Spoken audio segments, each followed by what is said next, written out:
여호와시니라. 아멘. 할렐루야. 오늘 저는 아모스 4장 말씀을 통하여 하나님 만나기를 준비하라, 하나님 만나기를 준비하라 라는 제목으로 말씀을 잠깐 생각해 보기를 원합니다. 여러분, 지금 우리가 1월 셋째 주 1월 18일을 맞이하고 있습니다. 근데 여러분의 옷차림을 보니까 겨울이 아닌 것 같아요. 갑자기 날씨가 더워지고 오늘도 82도까지가 올라간다라는 소식을 듣고 일교차가 참 심합니다. 이럴 때일수록 여러분, 몸 건강관리 잘 하셔야 됩니다. 게다가 독감이 지금 유행하고 있다고 하니까 건강관리 잘 하셔서 감기나 독감 걸리지 않도록 항상 준비하고 대비할 수 있는 우리 모든 성도들 되길 간절히 바랍니다. 아멘. 여러분, 우리 몸의 기관 가운데, 우리 몸의 여러 가지 몸의 감각 가운데 가장 귀찮으면서도 가장 감사한 기관이 어딘 줄 압니까? 우리 몸의 감각들 가운데, 감각이라면 오각이 있지요. 그 오감들 가운데 가장 정말 귀찮으면서도 참 감사한 것, 그 한 가지가 바로 통증이라는 겁니다. 여러분, 통증은 우리 모두가 싫어합니다. 왜 그렇습니까? 머리가 아프면 정말 짜증이 나고 배가 아프면 너무나도 속상합니다. 그래서 머리가 아프거나 배가 아프고 여러 가지 아프면 우리가 약을 먹기도 하고, 때로는 약을도 다스려지지 않으면 빨리 병원 가서 진료해서 여러 가지 약을 제대로 쓰려고 노력한다는 것이죠. 근데 여러분, 그거보다 진짜 무서운 병이 있는데 그것은 아픈 병이 아니라 안 아픈 병이라고 할 수 있는 겁니다. 인도에서 평생 동안 한센병 환자, 특별히 나병 환자를 돌보았던 폴 브래드 박사의 이야기가 참 기억이 납니다. 어느 날 이 한센병에 걸렸던 환자 병동에서 큰 소리가 나서 이 폴 브래드 박사가 그쪽에 가봤답니다. 그랬더니 자기 손가락이 잘려 나갔는데도 아무렇지도 않게 대화하며 박사님, 제 손가락이 잘렸어요 라고 이야기를 하더라는 겁니다. 근데 왜 잘렸는지를 살펴보니까 밤새도록 생쥐가 그 손가락을 깔아 먹었는데도 불구하고 전혀 통증을 느끼지 못했다라는 겁니다. 그래서 그 폰 블레드 박사는 어떤 생각을 했냐면, 손가락이 잘려 나가는 사건보다 그것을 느끼지 못하는 상태가 훨씬 더 치명적이다라는 것을 그가 깨닫게 된 것이죠. 그래서 이 폴 브래드 박사는 이렇게 이야기합니다. 통증은 신이 우리에게 주신 가장 축복 중에 하나이다. 왜냐하면 통증이 있으면 우리 몸을 보호할 수 있기 때문이다 라고 이야기했던 것이죠. 그러기에 여러분, 혹시라도 앞으로 감기가 걸리거나 독감이 걸려서 여러분의 몸이 아프거나 배가 아프면 그것을 어떻게 하라고요? 감사할 수 있어야 된다는 겁니다. 왜냐하면 그렇게 아파야 적절한 약을 쓸 수 있는데, 만약에 우리가 아파도 통증을 느끼지 못하고 감각이 없으면 이 병은 고치기 힘들기 때문에 그렇다는 겁니다. 그렇기 때문에 아파도 앞으로 어떻게 한다고요? 감사할 수 있어야 된다. 성도 여러분, 오늘 우리가 읽었던 이 아모스 4장 말씀의 배경이 우리가 방금 이야기했던 부분과 동일합니다.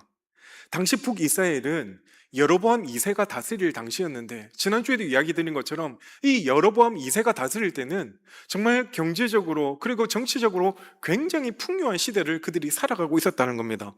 영토가 넓어졌고 집집마다 정말 금은보화가 가득 넘쳐나서 정말 이 은은 하나의 돌 정도로 여길 정도로 정말 많은 금은보화가 그들 가운데 가득하였고 살기가 너무나도 평안하였던 상황이었으면, 이처럼 겉으로 보기에는 그들의 문제가 하나도 없는 것처럼 보여졌다라는 것이죠. 하지만 그들의 영적인 상태를 체크해보면 완벽하게 한센병에 걸린 것과 마찬가지였다는 겁니다. 사회적으로 불의가 판을 치고 있었고, 가난한 자들이 신발 한 켤레 값에 팔려가는 안타까운 일이 일어났음에도 불구하고 그 모습을 사람들이 지켜보면서도 전혀 누구도 가슴 아파하지 않았다는 겁니다. 그들의 영적인 감각이 완전히 마비되어 있었기 때문에 죄를 지어도 그 죄가 죄인지 모르고 살아갔다는 겁니다. 마치 그들은 죄를 먹고 마시면서도 하나님께 예배하기만 하면 다 용서해 주실 거야 라고 스스로 자부했다는 것입니다. 하나님은 이렇게 마비된 이스라엘을 살리기 위하여 그들에게 영적인 통증들을 오늘 처방해 주셨습니다. 나중에 살펴보겠지만 6절에서 11절 말씀을 쭉 읽어보면 그들에게 배고픔을 주시며 가문을 주시고 때로는 메뚜기들을 보내시며 심지어 전쟁과 전염병을 그들에게 보내서 그들로 하여금 하나님께서 다시금 주님께로 돌아오기를 원하고 계셨다라는 겁니다. 그러나 그 고난들은 결코 하나님께서 그들을 괴롭히기 위하여 보복 조치가 아니었습니다. 오히려 그들의 마비된 영적 감각을 깨우기 위한 하나님의 비상 사이렌이었다라고 할 수 있는 것이죠. 그래서 C.S. 루이스는 그의 저서 고통의 문제에서 이렇게 이야기합니다. 하나님은 쾌락 속에서도 우리에게 속삭이시고 양심 속에서도 우리에게 말씀하시며 고통 속에서도 우리에게 소리치신다. 그래서 우리에게 있어 고통이라는 것은 기먹은 세상을 깨우치기 위한 하나님의 메가폰과 같다라고 C.S. 루이스는 이야기했다는 것이죠. 그렇다고 한다면 오늘 이 예배의 자리에 나오신 여러분은 과연 어떻습니까? 혹시 여러분의 삶에 도무지 이해할 수 없는 통증이 혹시 찾아오고 있진 않습니까? 물질의 문이 막히고 갑자기 건강에 적신호가 켜지고 또한 관계에 여러 가지 문제가 뒤틀리고 열심히 노력한다고 했는데도 불구하고 계속해서 혼자 뚝 떨어져 있는 것 같이 아무도 나에게 도움의 손길을 주지 않는 것처럼 홀로 사막 가운데 서 있는 것 같은 외로움을 혹시 느끼고 있지는 않습니까? 그 순간 많은 성도들은 하나님께 이렇게 기도합니다. 하나님, 왜 많고 많은 사람들 가운데 나에게 이런 시련을 주십니까? 이 시련이 떠나가게 해주십시오라고 간절히 부르짖는다는 것이죠. 그런데 하나님은 오늘 아모스 선지자를 통해서 우리에게 그런 고난들이 우리 삶 가운데 닥쳐올 때 다른 질문을 한번 해보라라고 말씀하고 있다는 겁니다. 그 고난을 통해 하나님이 지금 나에게 무엇을 말씀하시는지를 아느냐, 또한 이 통증을 통해서 너의 영혼이 어디를 향하고 있는지 한번 진단해보라 라고 우리에게 말씀하고 있다는 겁니다. 그러게 어떤 면에서 우리 삶 가운데 마음 못한 어려움과 환난이 내 삶 가운데 닥쳐온다면 그것은 분명히 하나님이 우리를 죽이기 위한 한 가지 전략이 아니라 오히려 그 고통과 통증을 통하여 하나님께로 돌아오라는 사인 중에 하나일 수 있다는 겁니다. 그러므로 오늘 본문을 우리가 함께 살펴보면서 이스라엘의 완악함을 폭로하는 그 모습을 바라보며 결국 우리의 인생이 직면하게 될 최후의 선언들을 한번 생각해 보자는 겁니다. 바로 하나님 만나기를 준비하라. 하나님 만나기를 준비하라. 오늘 이 말씀을 통하여 과연 우리 삶의 경고등이 켜진 것은 과연 없는지, 또한 정말 우리는 하나님 만날 준비가 제대로 되어 있는지를 함께 살펴보면서 큰 은혜 받는 귀한 시간 되길 바랍니다. 먼저 첫 번째, 우리 안에 형식적인 예배의 허구성을 하나님 분명히 고발하고 있습니다. 앞에서 저는 고통을 느끼지 못하는 영적 나병의 위험성을 분명히 말씀드렸습니다. 근데 여러분, 이 마비 증상이 가장 노골적으로 드러나는 현장이 어딘지 아십니까? 바로 예배의 현장이 되어질 수 있다는 겁니다. 놀랍지 않습니까? 우리의 영적 감각이 가장 노골적으로 드러나는 현장이 바로 예배의 현장이 되어진다는 것이죠. 바로 4절을 보니까 당시 이스라엘 백성들은 베델과 길갈에 모였습니다. 이 베델과 길갈은 바로 여호와의 제단이 있는 곳이었습니다. 또한 그곳은 아브라함과 야곱의 신앙이 깃든 성소이기도 했습니다. 근데 그들은 그곳에서 날마다 희생 제물을 드리며 3일마다 한 번씩 11조를 드렸다라고 했습니다. 겉으로 보기에는 이거보다 좋은 신앙이 과연 어디 있겠습니까? 오늘날로 이야기하면 이들은 매일 새벽 제단을 하나님 앞에 열심히 쌓았고, 또한 공예배도 거르지 않고 열심히 참여했으며 누구보다 하나님 앞에 헌금 드리기를 최선을 다해 노력하였다라고 말하고 있는 것입니다. 어찌 보면 1등 성도의 모습이라고 해도 과언은 아닐 겁니다. 하지만 하나님은 그들을 향해 충격적인 선언을 하고 있습니다. 바로 4절에 뭐라고 이야기합니까? 베델에 가서 범죄하며 길갈에 가서 죄를 더하며, 그들이 드린 것은 예배가 아니라 뭐라고요? 죄였다고 이야기합니다. 그들이 드린 것은 온전히 예배 드린다고 열심히 노력하였지만 그들은 오히려 길갈과 베델에서 죄를 더하고 짓고 있다라고 말씀하고 있습니다. 이렇게 정성스럽게 드린 예배가 하나님께 죄가 될 수 있습니까? 왜 그렇게 그들은 죄를 하나님께 올려드렸다고 이야기했을까요? 아마도 그것은 그들이 드린 예배가 정말 하나님께서 기뻐 받아주시는 예배가 아닌 하나님을 향한 감각 없는 무감각의 예배, 형식적인 예배를 날마다 올려드렸기에 하나님은 그 예배가 마치 내 앞에 죄를 짓는 것과 같다라고 말씀하고 있다는 것이죠. 덴마크의 유명한 사상가였던 게르케고르가 있습니다. 이 사람이 유럽 교회가 무너지고 있고 타성에 젖은 예배를 드리는 모습을 바라보며 한 가지 비유를 들었습니다. 그는 뭐라고 이야기하냐면, 어느 화려한 극장에서 연극이 상연되고 있습니다. 그 무대 위에 배우들은 하나님을 찬양하며 자신의 죄를 회개하는 눈물의 연기를 아주 완벽하게 소화하였습니다. 관객들은 그 연기를 보며 감동하며 박수를 쳤습니다. 그런데 여러분, 이 연극의 진짜 관객은 과연 누가 되어야 될까요? 라고 질문했던 것이죠. 여러분, 오늘 우리가 하나님 앞에 예배 드리러 나왔습니다. 그렇다고 한다면 이 예배의 주인공은 과연 누가 되어야 될까요? 이 예배의 관객은 누가 되어야 될까요? 우리가 분명히 아는 것처럼 이 예배는 하나님이 주인 되어주시고 하나님께서 우리의 예배를 기쁘게 받아주시며 우리는 그 앞에 드려지는 모습이 있어야 된다는 것이죠. 근데 과연 무대 위의 배우들은 하나님을 열심히 찬양하는데 그 모습이 마치 가식의 모습이 있었다고 하면 그 예배는 온전한 예배가 되어지지 못한다는 겁니다.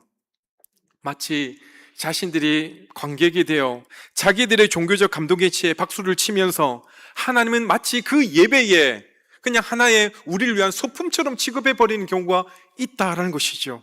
그래서 5절 하반절에 뭐라고 이야기하고 있습니까? 5절에 보니까 이스라엘 자손들아 이것이 너희가 기뻐하는 바니라. 이 말이 무슨 말입니까? 그들이 나름대로 예배를 드린다고 하였지만 그 예배는 하나님이 기뻐 받으시는 예배가 아니라 그들 스스로 만족하는 예배였다는 겁니다. 하나님과는 전혀 상관없이 내 마음과 내 뜻대로 마음대로 예배를 드리면서 하나님 우리가 이렇게 예배 드렸으니까 하나님 우리에게 복 주시는 것 당연한 것 아닙니까? 스스로 자화자찬했다는 겁니다. 정작 그 예배를 받으셔야 될 하나님의 마음은 전혀 알지 못한 채 지금 하나님께서 무엇을 받기를 원하시는지 전혀 깨닫지 못한 채 공허한 예배만을 올려드렸다라는 이야기지요. 당시 이스라엘의 삶이 어떠하였습니까? 그들의 모습이 마찬가지였다는 겁니다.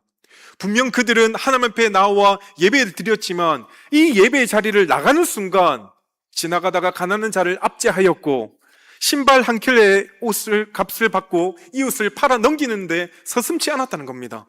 그리고는 다시 다음날 베델과 길갈에 와서 거룩한 척 하나님께 예배를 드렸다는 겁니다. 이처럼 삶과 분리된 예배, 그것은 하나님을 향한 경배가 아니라 오히려 하나님을 기만하는 행위였고 자기 위선의 모습일 수밖에 없었다는 겁니다. 하나님은 이러한 종교적 퍼포먼스를 받기를 원치 않았다는 겁니다.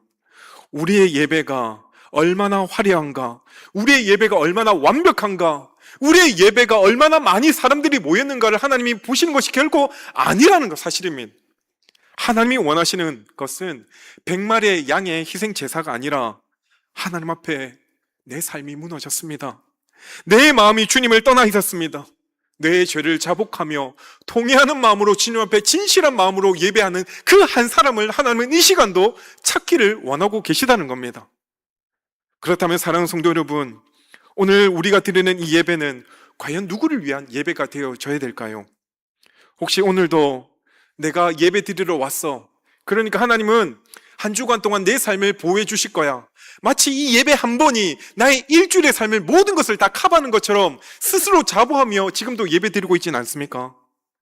영적 나병에 걸린 사람은 화려한 옷을 거추장스럽게 입고 있다고 할지라도 그 속은 골마 터져가고 있음을 우리가 잊지 말아야 될 줄 믿습니다. 오늘 이 시간 우리의 화려한 종교적 외식의 옷을 가감히 벗어버릴 수 있기를 간절히 바랍니다. 그리고 하나님 앞에 정직하게 설 수 있기를 간절히 바랍니다. 하나님, 저는 그동안 주님이 찾으시는 참다운 예배자의 모습이 아니라 어찌 보면 한 사람의 종교인이었습니다. 그러기에 이제부터 나를 기쁘게 하는 예배가 아니라, 나를 만족해 하는 예배가 아니라 어떻게 해서든지 하나님이 기뻐 받으시는 그런 예배를 올려드리기에 몸부림칠 수 있는 우리의 삶들이 되게 해주십시오. 이 믿음의 고백이 우리 모두의 고백이 되길 간절히 바랍니다.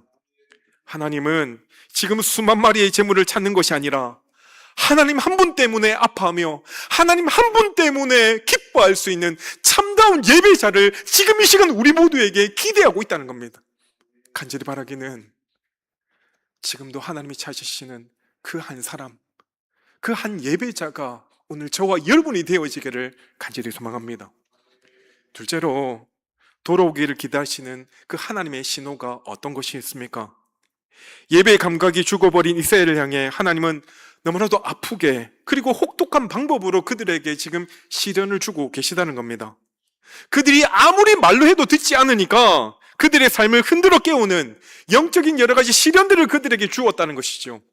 때로는 기근을 통하여, 가뭄을 통하여, 또한 자연재해와 전염병, 전쟁이라는 무시무시한 재앙들을 통해서 계속해서 그들 가운데 그 뜻을 돌이키라라고 말씀해주고 있다는 겁니다. 마찬가지로 사랑하는 성도 여러분, 하나님은 처음에 여러분이 잘못된 길을 걸어갈 때 말씀으로 우리에게 꾸짖으십니다. 야야, 그러면 안 돼. 그렇게 가서는 안 돼 라고 이야기하다가 그래도 말을 안 들으면 할 수 없이 우리의 상황과 환경들을 치시면서 그렇게 해서라도 주님께로 돌아오기를 하나님 기뻐하신다는 것이죠. 오늘 우리가 이 본문 6절부터 11절의 말씀을 쭉 읽다 보면 우리 마음 가운데 어떤 마음이 드냐면 하나님이 너무하신 것 아닌가? 그래도 택함받은 하나님의 백성들에게 어떻게 이렇게 치실 수가 있을까라고 생각할 부분이 있다는 것이죠. 그렇지만 여러분, 이 재앙의 모든 끝에 반복되어지는 5번이나 반복되어지는 말씀이 과연 무엇이었습니까? 6절에 보니까 너희가 내게로 돌이키지 아니하였다. 너희가 내게로 돌아오지 아니하였느니라. 이 말씀을 5번이나 반복해서 그들 가운데 이야기했던 겁니다. 이런 재앙을 계속해서 내리신 이유가 그렇게 해서라도 하나님께로 돌아오기를 원했는데 하나님 편에서 보니까 이렇게 했음에도 불구하고 너희가 내게로 돌아오지 아니하였느니라 라고 말씀하고 있다는 것이죠. 이 구절의 말씀을 자세히 보면 이것은 결코 심판의 선언이 아니라 자식이 죽어가는 길을 가고 있는데 아무리 불러도 돌아오지 않는, 그래서 어찌 보면 부모의 안타까운 탄식이 그 속에 정확히 담겨 있다라고 할 수 있는 것이죠. 여러분, 어린 시절에 때로는 부모님의 말을 제대로 듣지 않아서 매를 맞은 경험이 혹시 있습니까? 저 역시도 참 이게 멀쩡하게 생겼지만 참 바르게 살아간 것처럼 보이지만 참 저 어릴 때도 많이 맞았습니다. 정말 제가 예전도 이야기를 들었는데 정말 비 오는 날 먼지 나게도 진짜 제가 맞아본 적이 있습니다. 특별히 제가 기억나는 한 가지 사건이 있다면 바로 돼지 저금통 사건인데요. 이게 뭐냐면 저희 집에서 이 돼지 저금통을 하나 선물 받아서 온 가족들 4명이 함께 저금을 하기로 마음을 먹고 열심히 저금통에 100원짜리, 500원짜리, 1000원짜리를 넣었습니다. 어느 정도 상당히 무게가 되어졌습니다. 근데 제가 어느 날 너무 과자가 먹고 싶고 사탕이 먹고 싶은데 도무지 용돈은 없고 어떡할까 고민하다가 돼지 저금통이 생각났다는 거예요. 그래서 그 돼지 저금통을 뒤집어서 젓가락을 열심히 흡입하다 보니까 100원짜리가 뚝 떨어지는 순간 유레카! 그래 이거야 하면서 그 100원을 들고 제가 가게를 가서 맛있는 과자 하나를 사 먹었습니다. 너무 행복했습니다. 왜냐하면 적어도 어느 정도 무게가 있었기 때문에 그 중에 100원짜리 하나 꺼내봐야 아무런 표시가 안 날 거라 생각되어졌기 때문에 누구도 모른다 생각했습니다. 그런데 이 완전 범죄를 꿈꾸던 제가 한 번이 되고 2번을 꺼내고 3번이 꺼내다 보니까 그 시간이 상당히 되다 보니까 이 무게가 점점 줄어갔습니다. 어느 날 아버지가 저를 불러 모았습니다. 그러면서 딱 돼지 저금통을 딱 꺼냈는데 제 마음 가운데 그런 생각이 들었습니다. 올 것이 왔구나. 어차피 오늘 내가 무슨 변명을 해봐야 무조건 맞을 거라 생각했고 제가 잘못했습니다 했는데 정말 제가 실컷 맞았습니다. 진짜 맞고 나서 정말 속으로 내가 그래 한 번은 혼날 줄 알았는데 역시 오늘이었구나 생각했는데 근데 그거보다 더 마음 아픈 사건이 뭐였냐면 그 모습을 지켜보았던 어머니의 눈빛을 제가 잊지 못합니다. 어머니가 그래도 아들 하나 믿었는데 그렇게 돈을 훔치는 모습을 바라보면서 눈물을 훌쩍훌쩍 흘리는데 제 마음 가운데 결심했다는 겁니다. 내가 앞으로는 절대로 돼지 저금통을 정말 털지 않으리라. 앞으로는 절대로 남의 것에 손대지 않으리라는 각오를 하게 되었다는 겁니다. 근데 여러분, 정말 무서운 부모는 자식이 잘못해도 그것에 대해서 아무도 벌하지 않고 오히려 아무런 말을 하지 않는 포기 상태가 정말 무섭다는 것이죠. 사랑하는 부모님은 자식의 종아리를 때려서라도 그를 바른 길로 인도하기를 원한다는 겁니다. 자식이 그 매를 맞는 순간 피멍이 들지만 그것보다 더 피멍이 드는 분이 누구입니까? 바로 부모님의 마음에 피멍이 든다는 겁니다. 아이가 아파서 올 때 부모님은 뒤돌아서서 오히려 더 찢어지는 마음으로 나를 위해 울고 있더라는 겁니다. 어찌 보면 하나님 아버지의 마음이 동일하다고 저는 여겨집니다. 이스라엘이 양식이 떨어지고 지금 갈증이 느껴 목이 탈 때 하나님은 그 고통들을 결코 즐기시는 분이 아니라는 사실이죠. 오히려 사랑하는 아들아, 사랑하는 딸아, 그걸로 가면 그건 죽는 길이다. 제발 고집 피우지 말고 내가 너를 매를 때려서라도 바른 길 가게 할 때 그 말 좀 들을 원한다라는 그 하나님 아버지의 절규 어린 탄식이 그 매 속에 담겨 있다라는 이야기입니다. 오늘 우리의 삶에도 때로는 하나님의 신호들, 하나님의 사인이 분명히 울려올 때가 분명히 있을 것입니다. 작년 한 해를 우리의 삶을 정리해 보면 내 삶 가운데 뜻하지 않게 분명히 이 길이 바른 길 같았는데 막히는 순간들이 얼마나 많았습니까? 여러분이 분명히 그 막히는 것들을 바라보면 이것은 분명히 하나님이 우리를 부르시는 사인일 수 있다는 겁니다.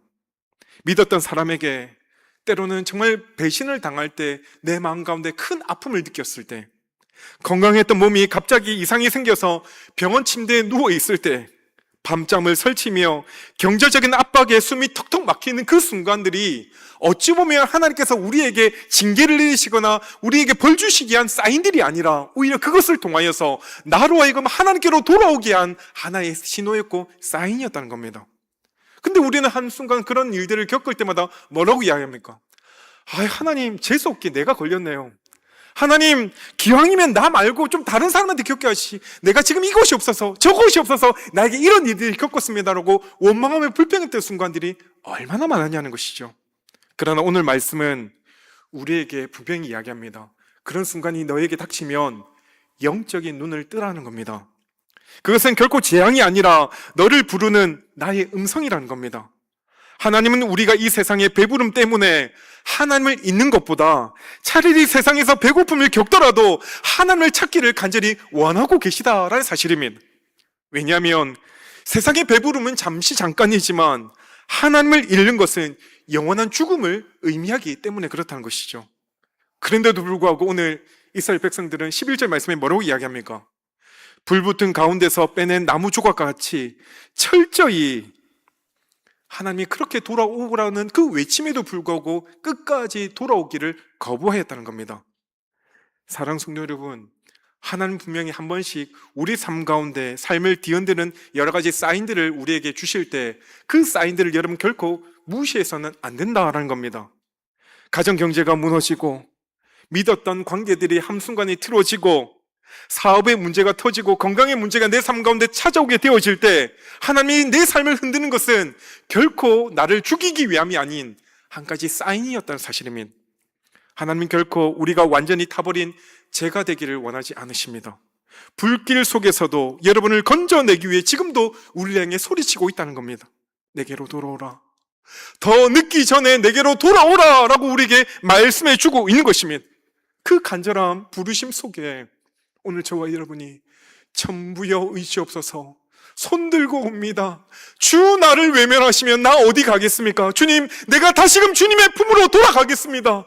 주님, 이 죄인 받아주십시오 라는 믿음의 고백이 우리 모두에게 일어나길 간절히 소망합니다. 세 번째로 그 창조주 하나님의 앞에 설 준비를 우리가 단단히 할 필요가 있습니다. 성도 여러분, 지금까지 우리는 분명히 집 나간 자식을 애타게 부르시는 그 하나님 아버지의 마음을 잠깐 살펴보았습니다. 그런데 하나님은 거기에 결코 머물러 있지 않다는 겁니다. 바로 12절 첫 단어가 무엇입니까? 그러므로. 이 그러므로는 앞의 말들을 정리하는 의미인데 이 말이 어떤 의미입니까? 내가 아무리 너희에게 말로 다 이루고 때로는 여러 가지 질병들과 여러 가지 재해들을 줌에도 불구하고 너희가 돌이키지 않았을 때, 많은 기회를 주었고 많은 고난을 주었음에도 불구하고 너희가 돌이키지 않았을 때 하나님은 이제 아버지의 옷을 잠시 벗어두고 우리를 향해 심판자의 옷을 입기로 작정하셨다는 겁니다. 그래서 12절 마지막에 뭐라고 이야기합니까? 이스라엘아, 내 하나님 만나기를 준비하라. 이스라엘아, 내 하나님 만나기를 준비하라 라고 우리에게 선언하고 있다는 겁니다. 이것은 결코 하나님과 우리가 만나는 것이 설레이는 순간을 이야기하는 것이 결코 아니라는 겁니다.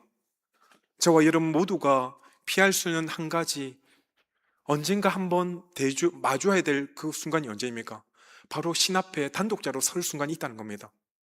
언젠가 우리가 이 세상을 떠나는 날, 아니 주님께서 이 땅에 재림주로 임하시는 그 순간, 많고 많은 사람들 가운데 하나님과 내가 1대1로 대면하며 신 앞에 단독자로 서는 순간이 분명히 온다라는 겁니다. 그 순간 여러분은 그 하나님 앞에 무엇을 말씀하시겠습니까? 우리가 상대해야 될 분은 어떤 분이십니까? 13절에 보니까 보라, 산들을 지으며 바람을 창조하며. 우리는 고작 눈앞에 있는 물질이나 사람의 눈치를 보지만 우리 하나님은 정말 거대한 산맥을 빚으시고 보이지 않는 바람을 한 손에 붙잡을 수 있는 분이라는 겁니다. 우리가 폭풍우를 몰아치는 그 위력들을 여러분 한 번씩 경험해 보셨지요? 그런데 이 자연재해 앞에 우리의 모습이 무엇입니까? 마치 아무것도 할 수 없는 그 앞에 하나의 먼지처럼 여겨지는 것이 바로 우리 인간의 모습 아닙니까? 그런데 우리 하나님은 어떤 분이라고요? 산들을 지으며 바람을 창조하신 분, 도무지 우리의 상식과 우리의 능력으로는 불가능함을 가능케 하시는 분이 우리 하나님이라는 겁니다. 근데 그 하나님이 자기 뜻을 사람에게 보이며 라고 이야기합니다. 이게 무슨 말입니까? 그분은 우리의 은밀한 생각, 아무도 모르게 품었던 우리의 탐욕, 예배 시간, 지금도 내 마음 가운데 몸은 교회에 있지만 마음은 떠나 있는 우리의 안타까운 이 생각까지도 하나님은 철저히 다 알고 계시다라는 겁니다. 그분이 아침을 어둡게 하며 땅의 높은 데를 밟는 이라고 이야기합니다. 우리 하나님은요, 빛을 어둠으로 바꿀 수 있고요, 또한 세상에 아무리 왕들이 높다고 할지라도 하나님의 발 아래밖에 있을 수밖에 없다는 겁니다. 바로 그분의 이름이 뭐라고요? 만군의 하나님 여호와라고 이야기하시면, 사랑하는 성도 여러분, 정말 우리는 이 말씀 가운데 거룩한 두려움을 회복할 수 있어야 될 줄 믿습니다. 오늘날 많은 성도들이 신앙생활하면서 하나님을 좀 가벼이 여기는 경향이 분명히 있습니다. 마치 하나님을 믿으면서도 그 하나님을 도깨비 방망이 정도로 취급하며, 하나님은 내가 힘들 때 나에게 그냥 상담자 정도로 치부해버리는 경향이 분명히 있다는 것이죠. 그런데 우리가 만나야 될 그 하나님은 온 세상 우주 만물을 창조하신 분이시며 이 세상의 심판주로 임하시는 분이라는 겁니다. 그분은 거룩하시기 때문에 결코 죄와 함께 할 수가 없는 것입니다. 그분은 공의로우신 분이기 때문에 끝까지 우리가 죄를 회개하지 않으면 결코 그것을 그냥 지나갈 수 없는 분이라는 겁니다. 하나님을 무서워할 줄 모르는 인생은 반드시 사람을 무서워하게 될 수밖에 없는 것입니다. 그러나 하나님을 진정으로 두려워하는 자는 세상의 그 어떤 것도 무서워하지 않을 수 있는 것입니다. 그렇다면 여러분은 우리 창조주 하나님을 만날 준비를 얼마나 하고 계십니까? 또한 그 하나님을 만날 준비를 어떻게 하고 계십니까? 12절의 말씀에 나오는 이 준비하라라는 말씀은 확정하다, 똑바로 서다라는 뜻이 있습니다. 그렇기 때문에 이 준비하다는 것은 우리의 비틀거리는 신앙, 하나님과 세상을 겸하여 섬겼던 이 신앙들을 뒤로 한 채 이제는 하나님을 온전히 바라보며 준비하라라는 의미가 있다는 겁니다. 지금 여러분이 의지하고 있는 돈과 명예와 여러 가지 인맥들, 이것이 심판날에 여러분을 얼마나 보호해 줄 수 있겠습니까? 산을 지으신 분 앞에 우리의 가지고 있는 이 물질이 얼마나 큰 역할을 할 수 있으며, 바람을 다스리는 분 앞에 우리 인간의 권세가 어떤 능력을 발휘할 수 있겠냐는 겁니다. 지금 우리에게 필요한 것은 결코 화려한 예물이 아니라 바로 그분의 위엄 없심 앞에 납작 엎드리는 것밖에 없다는 줄 믿습니다. 그분의 거룩하심 앞에 내 죄를 자복하며 나아가야 됩니다. 이제는 하나님을 대적하는 그 어리석은 마음은 벗어버리고 그분의 통치 아래 들어가는 것만이 우리가 할 수 있는 유일한 준비라는 사실입니다. 이제 말씀을 마무리하려고 합니다. 오늘 아모스 선지자는 이스라엘을 향해 선포했던 이 말씀들은 그들 향해 저주를 선포한 것이 결코 아니었다는 겁니다. 제발 지금이라도 늦지 않았으니까 아버지 하나님께로 돌아오라는 그 하나님 사랑의 외침이었다라고 볼 수 있습니다. 하나님은 무서운 재판장이시기도 하지만 동시에 그 재판의 자리에서 우리를 살리기 위하여 자기 아들을 제물로 바쳐주신 사랑의 아버지시기도 하십니다. 그 위엄 있는 하나님이 십자가에서 저와 여러분의 죄를 위하여 물과 피를 다 쏟아주셨습니다. 그러므로 우리가 그 하나님을 만날 준비를 하는 가장 확실한 방법이 무엇입니까? 바로 십자가 앞에 나아가는 겁니다. 그 십자가 앞에 머무는 것입니다. 그 십자가를 통하여 주님을 만나는 것만이 우리가 할 수 있는 유일한 하나님 만나는 준비라는 겁니다. 아무리 세상에 금은보화가 많다라고 할지라도 그것이 결코 우리를 마지막까지 지켜주지 못한다는 사실을 여러분 기억하십시오. 아무리 내가 건강하다고 할지라도 그 건강이 하나님 만날 준비에 아무런 도움이 되지 못한다는 사실을 기억하시며, 오늘도 저와 여러분이 십자가 앞에 나와 전부여 이시옵소서, 손 들고 주님 앞에 나옵니다 라는 믿음의 고백이 우리가 할 수 있는 최고의 준비라는 사실입니다.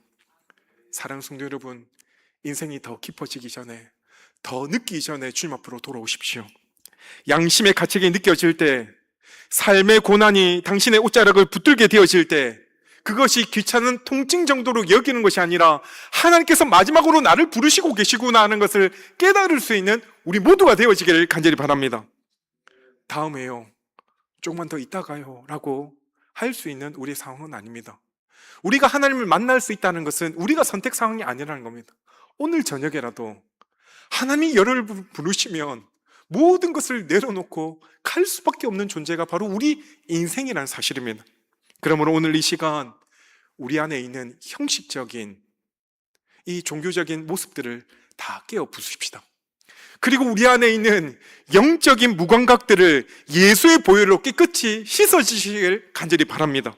그리고 온 우주의 만물 되시는 만군의 여호와 하나님 앞에 솔직하게 무릎 꿇고 나가십시다. 그리고 우리 함께 이렇게 고백하길 원합니다. 하나님, 이 죄인이 다시금 주님 앞에 나가길 원합니다. 나 같은 죄인도 주님 받아주실 수 있습니까? 나 같은 죄인이 주님 앞에 나오니 이 죄인 받아주십시오 라는 믿음의 고백이 우리 모두의 고백이 되어지기를 간절히 소망합니다. 늦기 전에, 더 늦기 전에 주님 앞에 두 손 들고 나아가 주님을 온전히 만남으로 말미암아 주님과 함께 더불어 이 인생들을 결코 혼자가 아닌 주님과 함께 동행하며 살아가기로 다짐할 수 있는 저와 여러분의 삶이 되어지기를 주의 이름으로 간절히 축원드립니다. 아멘. 이 시간 우리 함께 주신 말씀을 기억하며 찬송